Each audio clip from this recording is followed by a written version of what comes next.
This is a video about removing the fuel filter for a 2011 RC Holden Colorado, and it's the 3 litre diesel.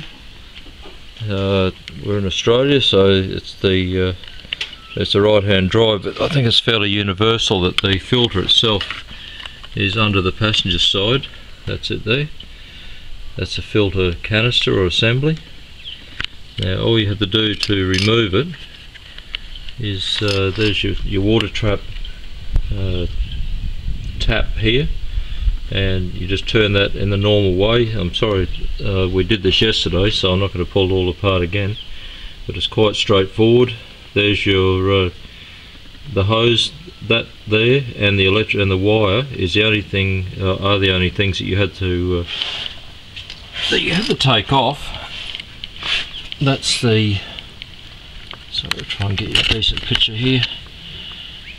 The housing, the clip for the electrics are up there. It's quite straightforward. You just press that, press in the little tongue, and it will just come out. Just be careful you don't drop it in the diesel, which is what I did when it comes out. Now this will hold about 2 litres of fuel are actually in that fuel is in that canister. So to have a container that takes at least that, like a large ice cream container. Obviously keep it clean if you want to reuse the fuel, which it's there's no problem doing that. So once you've undone that, get a wide-nosed pair of pliers or multi-grips, compress the clip, run it back down. We just got a little flat screwdriver and put it in there, push back the hose, and it came off quite easily. When that's empty, it took probably 4 or 5 minutes to it all run out.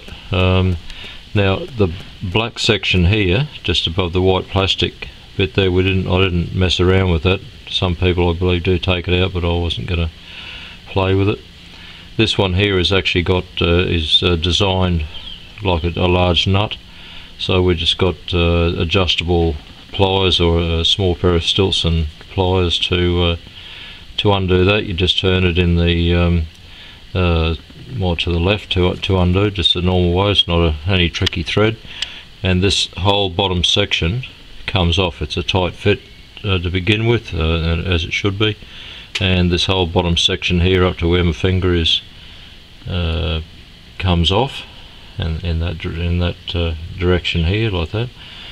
And the filter's inside, and it's quite straightforward. You should, in your new kit, get a small round plug which goes into the top of the filter, and you'll see it on the old filter. And also there is a large thin O-ring which goes around where it fits together with the upper part of the assembly, and I just coated those in a bit of diesel first before I put them in, and it's just a matter of screwing it back on. You'll see when it's in the right position, because it'll meet up with the fuel hose again, and put that back together, connect your electrical connection, and that's pretty well it. It's actually quite a very simple job, and very straightforward. As other people have said, just put the when you prime it, the self-priming, and turn the ignition on. Don't start the engine, but turn the ignition on. You'll hear it gurgling, and also the hum from the electric fuel pump in the fuel tank itself. Do that 3 or 4 times, and you'll hear there'll be no gurgling or bubbling from this fuel or the assembly for the filter itself.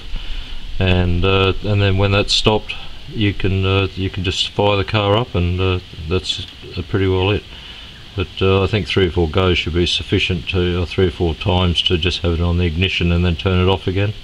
And obviously while you're doing all this, have the key out of the ignition and turned off, because the last thing you want to do is have the fuel pressurised, and you can cause yourself all sorts of drama doing that.